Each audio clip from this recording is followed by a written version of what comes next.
Live from KSAT 12. Good Morning San Antonio starts right now. Good morning. It is Tuesday. It is June 22nd. Weather and traffic have been big topics all morning long, and we're going to stay with that coming up right here on GMSA at 9. Stand by for an update from Justin and Stephen. But for now, we're going to talk about what researchers have been working on at the University of Texas here, University of Texas Health Science Center at San Antonio. I'm having deja vu because we actually talked about this little device a couple of years ago right here on KSAT 12. It's marketed as a Hickaway, and it sells for $14. But this invention from right here in San Antonio is now getting worldwide attention. Yeah, it's a new science-based intervention for hiccups in a research letter that was published on June 18th in the journal that was published recently.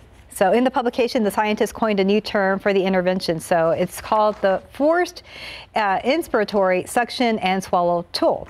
And that's what they're calling this. The team also reported results of a survey of 249 users who were asked whether it's superior to hiccup home remedies such as simply breathing into a paper bag. So it talks about the need a little bit. There's a quote here from an associate professor there. It's hiccups are occasionally annoying for some people, but for others, they significantly impact the quality of life. Yeah, that's actually the device's inventor, Dr. Ali Saifi here in San Antonio. He's a Saifi, thank you. Associate Professor of Neurosurgery at UT Health San Antonio. He said this includes many patients with brain and stroke injury and cancer patients. We had a couple of cancer patients, according to the doctor in this study. Some chemotherapies actually cause hiccups. So this is what the diagram you're looking at. It's actually a rigid drinking tube with an inlet valve that requires forceful suction to draw water from a cup into the mouth, and that the suction and swallow simultaneously stimulate two nerves, the phrenic and vagus nerves, to relieve hiccups. So it stopped hiccups in nearly 92% of cases, and 226 of 249 participants affirmatively answered questions about whether they found the tool easy to use. And we're hearing firsthand that it is very easy to use and very effective. And again, the tool developed at UT Health San Antonio and by Dr. Saifi with input from medical students is being marketed by a Colorado company under a license agreement with the university and has been accepted by a major supermarket chain to be placed on shelves. Again, it's called Hickaway. It's a little bit hard to find, though. We're told that the wait times on Amazon for this are like mid-July? Mid-July. I looked it up on Amazon. I mean, it's available. You just got to wait. But we were just told to go ahead and look on Hickaway's website. Right. One of our directors said that that's a good place to find it. Again, it runs about $14. All right. If you have the hiccups, I guess this works. It's for you. Here's today's 9 at 9. An investigation is underway after a soldier was found dead at Fort Sam Houston. Craig Boylston was found in his car outside of lodging Friday night. He'd been with the U.S. Army for more than 11 years. An exact cause of death is still being investigated. Texas Agriculture Commissioner Sid Miller is seeking re-election. That announcement put an end to speculation that he would be challenging Governor Greg Abbott in the race for governor. Miller was viewed as a potential challenger for the top spot following his vocal criticism of the governor's handling of COVID-19. Starting Saturday, jobless Texans will lose access to all additional federal unemployment aid, including the $300 per week supplemental benefits. The governor announced plans last month to opt out of the extra federal assistance. Around 45% of the country is fully vaccinated, but health officials are sounding the alarm on the new Delta variant of COVID-19. Experts call the variant highly contagious and worry there could be a surge in the fall if only 75% of the U.S. is vaccinated. The new variant accounts for 10% of active cases in the country. A government watchdog group says deaths among Medicare patients in nursing homes soared by 32% last year amid the pandemic. Investigators say there were nearly 170,000 additional deaths among Medicare recipients in nursing homes. Asian Medicare enrollees saw the highest increase in death rates. President Joe Biden is expected to fall short of his commitment to shipping 80 million COVID-19 vaccine doses abroad by the end of June because of regulatory and other hurdles. As of today, fewer than 10 million doses have been shipped around the world. Senate GOP leaders say they stand ready to block an extensive voting rights bill backed by Democrats. The nearly 900-page document named for the PEOPLE Act looks to protect voting and election rights after the dramatic 2020 election. Republican senators say a filibuster could happen as soon as today. If you're still hunting for deals on Amazon, you have less than 24 hours. The year's biggest sale ends tonight at midnight. The company expects to see a major jump on the stock market following the two-day sale. After more than a year of rumors of closing, Luby's will officially stay open. The iconic cafeteria chain was sold to an entrepreneur on Monday. 5 San Antonio locations will remain open, and most employees will be offered positions to stay at their home stores. And that's today's 9 at 9.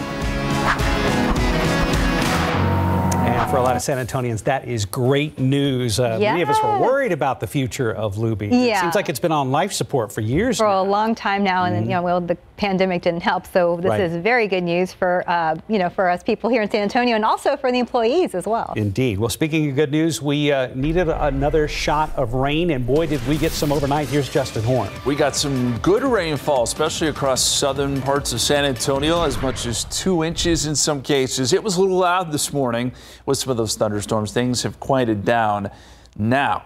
We've got temperatures right now in the 70s in a lot of spots, and it is a little bit cooler. There we go. 78 degrees at the airport right now. Northeasterly winds at about 8 miles per hour. Dew point is at 73. And look, that's still high, but it's down from where it was yesterday. Not as humid, and temperatures today will not be as warm as they were yesterday either. We're thinking highs right around 90. There is still an outside chance of a shower or storm popping up as we get into the afternoon hours. There's a look at the satellite and radar. Most of that rain, as I mentioned, down near Corpus now or along the Texas coast. Still seeing a few showers and storms out near Carrizo Springs and just south of Eagle Pass. Temperature-wise, 78 degrees at the airport. It has cooled into the 60s and even low 70s up in the hill country. This front is kind of washing out. It's still trying to push a little bit farther to the south, so out ahead of it, temperatures still in the 80s in places like Carrizo Springs and Cotulla.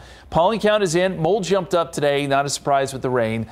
Moderate levels, 980. And again, the forecast takes us up to about 90 with just an outside chance of a shower or storm. We do have some more chances of rain down the line. We've also got some updated rainfall totals. We'll share those with you here in just a couple minutes. But let's get over to Steven now, who's been tracking traffic all morning long. And yeah, you know what? And guess what, Justin? We finally have some good news here in the traffic lab. I-10 at Frio. If you recall this a little bit earlier on GMSA, if you were with us, all of this was backed up here on I-10. This is a view from, again, TransGuide at I-10 at Frio. Due to a major crash that did happen in the early hours of the morning. Took quite a while to clear, but take a look right now at these maps as well. Lots of green, which is what we'd like to see here on I-10. That crash was right along 35 at North Main Avenue in those northbound lanes of 35. But we had been seeing traffic backing up all the way here to I-10 right at Woodlawn just moments ago. So it does appear that crash has since cleared, and now traffic's moving to 68 and 65 miles per hour. A little while ago it was around 7 miles per hour. So this is a really good sign, and I'm sure drivers in that area can finally breathe a sigh of relief. Now, we do want to bring your attention, although we have seen some progress with some of these earlier crashes. We have spotted another one. This one is a view from TransGuide at Loop 410 at McCullough. You can see that traffic is starting to build in that direction. We do have some crews out there working to clear that scene, but definitely causing a little bit of delay for our commuters in that area. Loop 410 eastbound at McCullough is where that crash was reported, but again, look at all that red. We're starting to see that traffic build, but no doubt not that big of an issue compared to what we saw earlier, but we are watching Loop 410, that strip. But again, take a look right there at I-10 at 35. Things are looking pretty green, which is of course what we like to see. I'm going to bring it back here to TransGuide one last time from the view at I-35 upper level at Brooklyn, where was another shot where that crash was reported. Those lanes were closed. 2 lanes were closed, so crews could get that scene cleared. Now things look like they're moving nice and smooth. Good way to end the day. I agree. Thank you, Stephen. Top stories we're following today. A suspect caught on camera at the scene of multiple robberies is now in police custody. San Antonio Police Department's robbery task force arrested 20-year-old Eric Mora over the weekend. He's accused of robbing a restaurant on Fredericksburg Road. Also suspected of taking part in the June 10th robbery of a bank over on Woodlawn Avenue, as well as a game store robbery off Loop 1604 2 days later. Police say Mora can be seen in the footage showing threatening notes to employees during their investigation. Police say they discovered Mora's vehicle, which led them to him. Cleanup is underway following an overnight house fire on the city's northeast side. It happened just after 3 this morning in the 8300 block of Greenham. That's in the Windcrest area. Firefighters say smoke and flames were shooting out of the backside of the window when they arrived. We are told 3 people were inside the home at the time of the fire, but none of them were hurt. Crews were able to put out the fire fairly quickly. At this time, it's not clear what sparked it or how much damages will cost. An employee with VIA was taken to the hospital this morning after he was hit by a bus. That's right. It happened at the VIA bus maintenance facility on North Flores, just north of downtown. According to SAPD, a worker was doing maintenance on a bus and was moving it when he hit the other employee who was walking to his car after his shift. The bus driver said he didn't see the man and didn't realize he hit him until he saw him on the ground. Police say he had a bump on his head and was taken to a hospital by ambulance. He is expected to be okay. In your morning headlines, hero police showing off their knowledge and a hero big brother. And a first for an NFL player, and an elephant never forgets where the food is. David Sears is here and hydrated and cooled off after last night's Texas Cavaliers River Parade. Great job last night, Dave. It was a lot of fun. Thank you. It was a little warm. Yeah, a little bit. Just drenched. Yeah, we were drenched. But, you know, everybody was out there suffering. Yeah. So, but it was fun. Yeah. Glad to see that back. Glad to have him back. So it's a good deal. All right, let's take you to Massachusetts to start. This is a guy with a gun. He is face to face with another guy. You can see the gun behind his back, then pulls the gun out, and he's going to turn and he's going to start running down the sidewalk. He's actually shooting at bystanders. And you're looking at surveillance video thanks to new technology. It's called Shot Spotter. Police were alerted, and you can see them actually start to arrive on scene. There they go. They're running after that guy as he's running down the street. The guy is 43-year-old Jose Montanez. He keeps turning and pointing the gun at officers, but he doesn't fire any shots. More police eventually arrive on the scene. The officers kept up their pursuit, even in the face of danger. And talk about a keen eye. The officers noticed when he turns to point the gun at him that the slide on the guy's gun was locked, which meant it was jammed or he was out of ammunition. Montanez dropped the gun at a high school right before police got him and arrested him. And they found a second magazine in his waistband. The good news, no one was hurt. Montanez now facing several charges. All right, let's take it to Illinois. We have some great Ring video to show you. This is why our weather folks tell you to secure all your furniture and other items you have sitting on your back porch when a storm with high winds is coming. An F3 tornado was up there in that Chicago area. You can see the furniture right here. There's one of those little fire pits, and you can see the umbrella right there starting to blow. The winds just keep picking up. The house was basically okay, but check out the basket right there, just flying around. That thing could have done some serious damage. Now here's a car. We're moving to the front of this house. You can see the car, right? In a couple of seconds, you're not even going to be able to see the car. There's so much wind and rain and debris coming through there. You can barely. This thing was just a couple of feet away. Absolutely amazing. So the winds are blowing through, the debris is blowing by. The tornado actually ripped off the roof of the Casey house, and one young man turned into a hero big brother. And I saw that there was no roof, and I heard my brother sitting there crying for help. So I sat there and ran upstairs, broke down the door, got him out, and then I got everybody downstairs. Yeah, good for him. By the way, the winds reached 165 miles an hour. There were several injuries. At last check, no deaths, but at least 100 homes were damaged in that storm. A first in the NFL, Los Angeles Raiders defensive lineman Carl Nassib is the first active NFL player to announce that he is gay. Nassib said it took him 15 years to come out publicly. He made the announcement yesterday on Instagram. What's up, people? I'm Carl Nassib. I'm at my house here in Westchester, Pennsylvania. Just want to take a quick moment to say that I'm gay. I've been meaning to do this for a while now, but I finally feel comfortable enough to get it off my chest. I really have the best life. I got the best family, friends, and job a guy could ask for. I'm a pretty private person, so I hope you guys know that I'm really not doing this for attention. I just think that representation and visibility are so important. I actually hope that one day videos like this and the whole coming out process are just not necessary. But until then, I'm going to do my best and do my part to cultivate a culture that's accepting, that's compassionate. Later on in that video, Nassib said he is donating $100,000 to the Trevor Project. It's a suicide prevention and crisis intervention organization for LGBTQ youth. He is 28. He's been in the league for 5 years, and he is on his third team, the Raiders. All right, no, that is not a trophy elephant on the wall of this house. That is a real-life elephant that stuck his head through the wall of the house. This is in Thailand, and that's what the woman who lives in the house woke up to. The elephant was using its trunk to scope out some food in the kitchen. The house is near a national park in Thailand, and believe it or not, the woman was not all that surprised. The elephant actually stuck his head through a hole that was already there. Seems another elephant tried the same thing a month or so ago. The woman says she didn't have any food, but she had some salt, and that's probably what the elephant smelled, was the salt. So, oh, my goodness. I'm not sure you want to live real close to a national park that's got a bunch of big elephants roaming around. Well, I mean, you see them up close and personal, I guess, you know. Was that considered drive-through or takeaway? Takeout. Takeout. Takeout. Close enough. All right, David, thank you. Yeah. See you in a bit. 9:13, about 77 degrees. Still ahead on GMSA at 9. A new variant of COVID-19 making its way around the U.S. What health officials say you should know about this strand and what makes it different. But first. And good morning, San Antonio. At 9 a.m., this is my attempt at creativity. We know we are just entering the summer months, but it is never too early to think about the fall semester and the amazing education opportunities right here at KSAT. We're going to give you an inside look coming up. All right, kids, I didn't write this, but we are just entering the summer months, but it's never too early to think about the fall school semester, right? That's the positive way to look at things. Well, KSAT High School is entering its third year and has a goal to add to the pipeline of much-needed doctors and researchers in the San Antonio area. And that is a good thing. Max Massey joins us live from KSAT. Max, good morning. What makes that school so special? Good morning, guys. Mark, I'll take the blame for that one. You're right. It is never too early to think about the educational opportunities in and around San Antonio, and KSAT offers some amazing stuff, especially for people who want to get a foot in the door for the medical profession.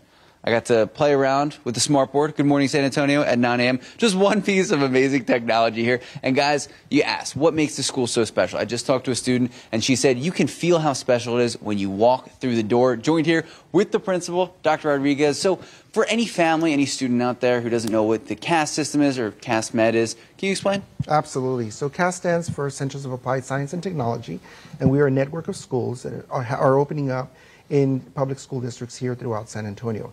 KSAT specifically is a school for students who are interested in pursuing a medical career. We are, as I mentioned, a network of schools. One of the beauties of our school is the fact that we are dual language. Some of our students entering our school actually come in and they take not only the Spanish classes that are normally offered at different high schools, but they also take Algebra 1, Geometry, Algebra 2, Chemistry, and this coming year they'll be taking pre-calculus also in Spanish. That's not for all students, it's for those students who wish to pursue that pathway. Another beauty of our school is the fact that we have made wonderful partnerships with colleges and universities. We are partnered up for dual credit courses through San Antonio College, but our new partner for our incoming juniors is actually with Texas A&M University here in San Antonio. So our students will be taking classes at the university this coming school year. Fantastic. So, guys, it really is an amazing campus, so many amazing opportunities, and like Dr. Rodriguez was saying, public. So what does enrollment look like, and how can people get involved? Okay, well, enrollment, we have open enrollment. We allow any student who lives in the Bexar County area to apply to our school. So they can come, call our school. Our number here is 210-228-3380, or they can look us up in the San Antonio ISD website and then just go to KSAT High School. Enrollment right now, we actually allow 150 students to enroll each year. There are some vacancies available, so anyone who's interested in coming over, please do so, regardless of where you live in Bexar County. Now remember that we do provide transportation to our school. All they have to do is get to the nearest high school in the San Antonio Independent School District, and we will bus them into our school. All right, so there you go, guys. There's a lot of availability for any teachers out there. You know, tell your students. Great opportunities here. Also families. But guys, we are so far from done. At 9:30, we're going to show you the anatomage. Did I get that right? Absolutely. Yes. Got it right. I messed that up all morning long. So either way, we're going to show you amazing, unique piece of equipment right here at KSAT. Guys, back to you. Max, I'm glad you're bringing all this up because it is never too early to talk about it, especially since there are so few vacancies right now to get in. So thank you very much for bringing it up. Thanks, Max. Bye, Max. He's like, he wants to give you another lesson. Let's go ahead and check in with Justin. We got a little break from all the heat. A little break, a small break. It will basically just be today. And today's still going to be warm, just not like yesterday where it was just sweltering. It felt like all day long. Good rainfall overnight. Take a look at this picture on our KSAT Connect. I believe this is the Frio River. It says the second crossing there at Old Rock Springs Road near Lakey. And that should be the Frio there. But it looks like it's flowing at a pretty good rate. Good rains this morning up there in Real County. In fact, those were where some of the highest rainfall totals were overnight as those storms moved through. As always, thank you for the picture. Let's look at some of those observed rainfall numbers. Real County, 4.58. That's a huge number. 3.54 near Barksdale. About 6/10 of an inch in Fredericksburg. Comfort, about 8/10 of an inch up there in northern parts of Blanco County. 4 inches. Del Rio, 1.73. Here around San Antonio, only 4/100 of an inch at the airport, but close to 2 inches down at Stinson. So the southern part of San Antonio did really well. Floresville, 1.09. This was some pretty healthy rain, all thanks to that frontal boundary we've been talking about for several days. It came through this morning and helped to generate some of those showers and storms. All that activity now is pushed well to the south and for the most part out of our viewing area, except for those down there in Carrizo Springs. Still seeing a few showers and storms there and a few lingering showers right around Eagle Pass. Otherwise, I think things are going to quiet down, at least for a little while. As we get some daytime heating, I can't rule out an isolated shower or storm this afternoon. 78 degrees at the airport, 80 Stinson, 79 Kelly. A good northeasterly wind, and that's going to help us with ushering in some drier air today, somewhat drier air. 72 Bernie Stage, 80 right now, Castroville, 73 in Tarpley. You're sitting at 81 Carrizo Springs and still very warm in Cotulla, 85. That front hasn't quite made it all the way down there yet. And unfortunately, it's in the process of sort of washing out. So we're not going to get a really good push of drier air, but this is these dew points are down from where they were yesterday, down about 3, 4, 5, maybe even 6 degrees in some cases. Every little bit helps. Again, yesterday was just so blistering hot. Today, the forecast heat index will be in the 90s. Some places could see a heat index near 100, but this actually seems nice compared to where we have been. Satellite picture shows there is quite a bit of cloud cover. That will help with temperatures as well. Some of these clouds will break up as we get into the afternoon. And you can see most of Texas is actually seeing some clouds in the wake of this frontal boundary, which, by the way, stretches all the way up into the north and east, where there is good rain right along the front, stretching down through Atlanta, parts of Florida, and then back into Texas. Our forecast for today takes us up to about 90. We'll call for partly cloudy skies this afternoon. Northeasterly winds 10 to 15 miles per hour. And 95 tomorrow, 96 Thursday, 97 Friday. Back to the heat and humidity next couple of days. But it looks like we'll get another pattern change late in the weekend. That brings some more chances for rain and some slightly cooler temperatures too, Sunday into Monday, guys. Great, Justin. Thanks. Real quick before we go to break, Ralph Lopez is on teleprompter this morning. He's celebrating 1 year with KSAT 12 today. Yay. Thank you very much, Ralph. He's also a new dad. He's really happy about that. Yes, a happy belated Father's Day to you as well. He posted, it's been great working on the morning shows. No, it's been great for us, Ralph. Thank you, buddy. Thank you. Right now, 923, about 77 degrees. A lot of questions surrounding the new Delta variant of COVID-19. Still ahead on GMSA at 9, we're going to talk with federal health officials about what you need to know.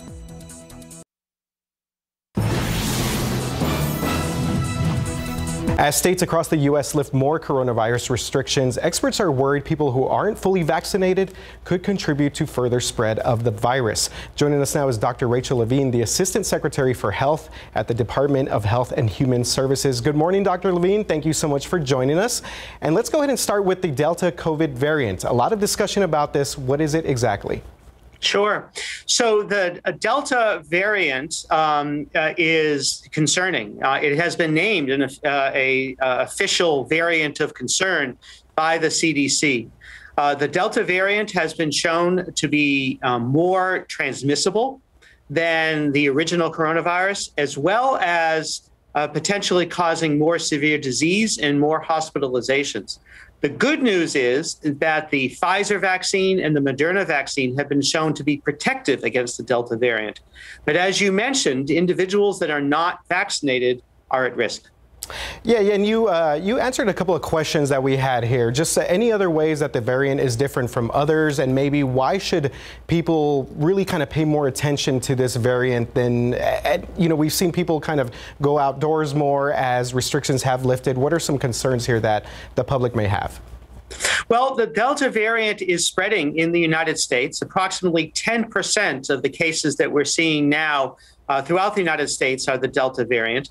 And in England, actually 90% of the cases they're seeing is this, again, more transmissible and more serious Delta variant. So we are concerned that states that have low vaccination rates could be vulnerable to significant spread of this dangerous variant of COVID-19. And Dr. Levine, you previously mentioned the Moderna and Pfizer vaccines. What about the Johnson & Johnson vaccine? Are all vaccines, do they work against this variant, or what's the latest research showing you? So the latest research is that it has been shown through scientific evidence that the Moderna and the Pfizer vaccines will be protective against this variant, and that research is being conducted now about the Johnson & Johnson. There's every reason to think that it will be protective, but that research is occurring right now. And another question many people may have, what are some symptoms of this new Delta COVID variant? Overall, the symptoms would be the same: fever, respiratory symptoms, severe cough, and shortness of breath. But one thing that has been seen is this variant tends to make people more sick more quickly. So as opposed to maybe getting sick over 3 to maybe 5 days, is that people can get very sick over 2 or 3 days. That's very interesting, Dr. Levine. Another quick question here. President Biden, he had spoke about reaching a goal of getting at least 70% of eligible people to get the COVID-19 vaccine before July 4th. Do you think we will hit that mark? Well, so yes, the president has set an ambitious goal of 70% of adults having at least one dose of the vaccine. Right now, we're a little over 64% of adults have had one dose throughout the United States. And that is why we have our month of action right now to get more and more people vaccinated. More important than the number is just making sure that people understand that these vaccines are safe, they are effective, and how important they are right now. All right. Thank you very much for the time, Dr. Levine. We really appreciate it. Have a good day. Thank you. And thank you, RJ. There's a lot more ahead on GMSA at 9. Later on GMSA at 9, if you missed last night's River Parade, we have a recap. First, a load of monster trucks, Owen Wilson, and what are you supposed to do if you're bit by a snake? Those are all things on KSAT.com right now. We're going to check back with RJ Marcus next on GMSA at 9. And welcome back. It's about 9:34. Weeks before resigning from CPS Energy, members of its senior leadership team lodged complaints against President and CEO Paula Gold-Williams. The internal strife revealed in resignation letters released to the KSAT 12 defenders. One of the former attorneys, Deputy General Counsel Abigail Ottmers, wrote in her letter that she attempted to resign from the utility weeks before doing so, but held off after members of the board pleaded with her not to. CPS officials told the defenders late Monday there are two sides to every story, but then promptly refused to make Gold-Williams available for an interview. CPS is attempting to dig its way out of a $1 billion financial hole from February's deadly winter storm. Full stories on our website at KSAT.com. And also on KSAT.com right now, some fun things going on this weekend. Let's bring back RJ Marquez for a look at what's up with KSAT. Yes, guys, a lot of things happening. We got some outdoor activities, indoor activities, things that a lot of people are clicking on our website right now. I guess just trying to find things to do as we head into the summer months. It is hot though, but yes, there's a lot of stuff going on. So let's start first, guys, with snakes. Yes, snakes. Hopefully that maybe caught your attention. More people obviously headed outside, so you might come across one of these this summer. Right now on KSAT.com, we have an article on some things you can do if you or someone you're with is bitten by a snake. So here's some quick tips. AgriLife experts say keep a snake bite victim warm, remove rings and other items that may tighten your blood flow, and make sure the person bitten does not move that part of their body too much, but is still in a comfortable position or functional position. And of course, probably the biggest thing, go ahead and head for medical help. Another tip, try and avoid using the suction method because that could actually cause more harm, or trying to do anything where you try and actually get the venom out yourself. So we have many more tips on KSAT.com. So officials said snake bites are not very common in Texas, but the best way to avoid a venomous snake is to stay away from rock or wood piles. Some good advice there. Yeah, it is very scary too. Yes, and there's actually people here at KSAT have told me they've seen them in their backyards and things of that nature. There are 4 venomous snakes in Texas, so you can find that information on our website as well. Sounds good. A little bit of Hollywood coming to San Antonio. Yeah, this is good stuff, guys. So if outdoors and snakes aren't really your thing, make plans for a couple of indoor events that are headed our way. The first, as Mark mentioned, Celebrity Fan Fest, which is lining up some big names. The latest big name actor, that would be Owen Wilson. Yes, you see him right here. The Texas native is headed to San Antonio. Wilson is scheduled to attend the Fan Fest at Six Flags Fiesta, Texas. So this is going to be on Saturday, July 31st, and then Sunday, August 1st. And Wilson is currently playing Mobius M. Mobius in the Marvel series Loki, which is on Disney+. Big fan of that series. And big fan of Owen Wilson's in general. So this year's Celebrity Fan Fest runs from July 30th through August 8th. Tickets go on sale this morning at 11 a.m. and you can find all the information there, KSAT.com. They always line up some pretty good people for Celebrity Fan Fest. You know, I didn't know that Owen and his brothers Luke and Andrew were all born in Dallas. Yes, all born in Dallas, and they all attended UT for a bit. I'm not sure they graduated. Yay! There you go. Yeah, as I said, big fan of Owen Wilson there. Yeah, me too. All right, guys, so if Owen Wilson or Celebrity Fan Fest doesn't do it for you, we have another San Antonio favorite roaring back to the Alamo City.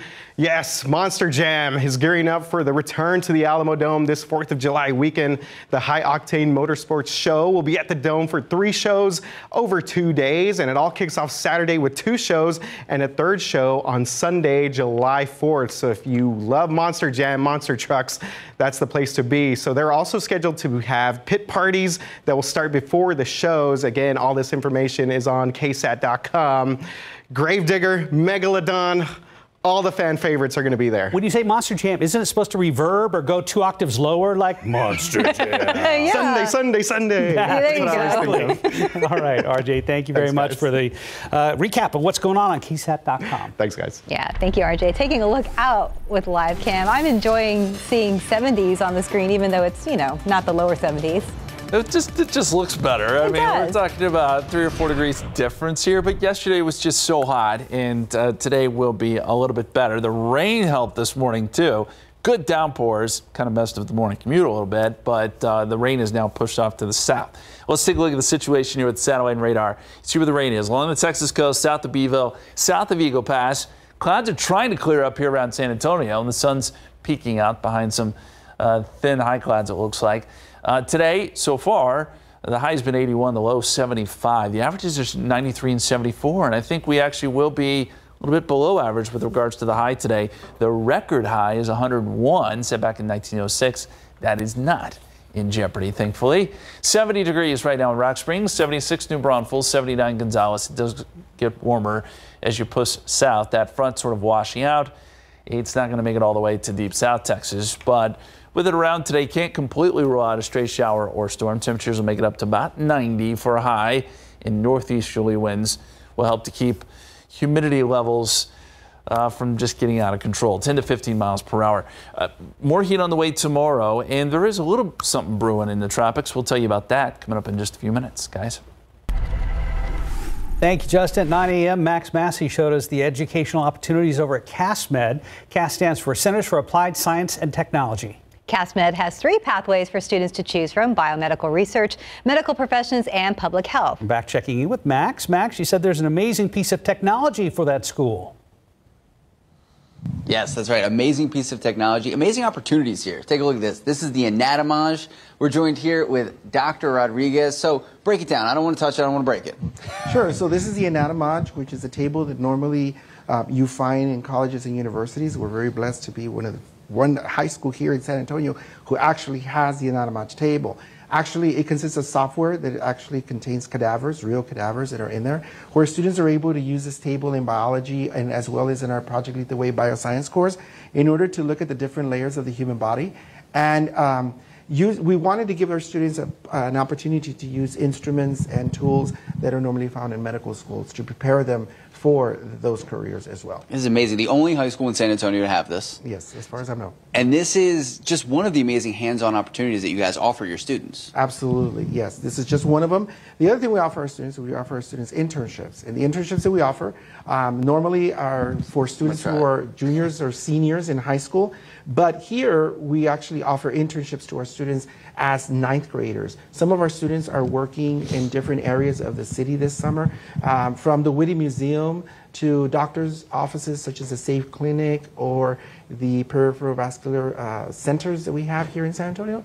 And where they're doing it as ninth graders, starting to learn about careers and opportunities for them here. All right, Dr. Rodriguez, thank you so much for your time. And guys, families out there, if you're watching, this is a public school, free enrollment as long as you're in Bexar County. We're going to have all that information. Just head to KSAT.com. We're also going to have a more lengthy piece coming up on the news at noon. Mark, Stephanie, back to you guys. We look forward to it. Thank you, Max. 9:41, about 78 degrees. You're watching GMSA at 9. And if you couldn't make it to the Texas Cavaliers River Parade, we're going to give you a little recap next on GMSA at 9.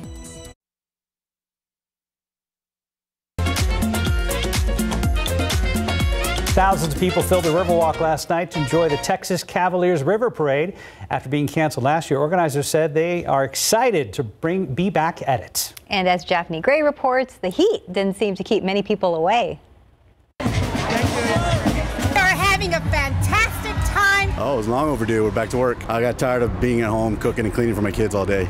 I'm so excited. I haven't been in probably 20 years to the River Parade, so I'm so excited. And this is my daughter, and this will be her first time. The Texas Cavaliers River Parade rocked the Riverwalk, where thousands came out to enjoy some of the most beautiful floats, 26 months in the making. For 80-year-old June Eubank, it's an event that she's attended since she was a little girl. I can remember coming as a child after World War II in the late 40s, and we would be up on the Commerce Street Bridge peering through one of the little beams to see the parade. People enjoyed their medals. Why is that your favorite medal? Because it's from my school. Drinks. Oh, we got margaritas, Bloody Marys, micheladas, we got beer, wine. Confetti. And I think they're extra excited about the confetti cannon, right? That's always their favorite. And like myself, they enjoyed the music. But the biggest joy comes with the true meaning behind the event, which is to raise money for children's charities. Viva la Reina Linda, number 7, Leticia Perez Garza. All $50,000 that she raised is going back to the education of our children, especially the high schoolers at this point that need it. Millions of dollars have been raised over the years, and the foundation wasn't going to let the pandemic stop their purpose of giving. They are so involved in the community and proud to be a part of it, and so we love supporting them for that reason as well, right? Yeah. That was our Japhanie Gray reporting. And it's opening night at NIOSA, but you can expect a few changes at La Villita this year. You usually can find tickets all around town. This year, there won't be any paper tickets sold. Sales are done online at niosa.org/tickets. Yeah, NIOSA. Oh, wow. So it's kind of a complicated address. Anyway, just go look for it. Yeah, just go. You'll find it. I'm sure we have a link on our website. There will only be 2 spots at La Villita where you can buy tickets on the site. So that's at the CPS entrance and the Hilton entrance. Once you get in, you'll notice they've also switched to a cashless system. You'll need a Blast Pass wristband to buy your food, drinks, and other souvenirs. And this is interesting. Those can be purchased and linked to your debit card on the NIOSA website or at the grounds.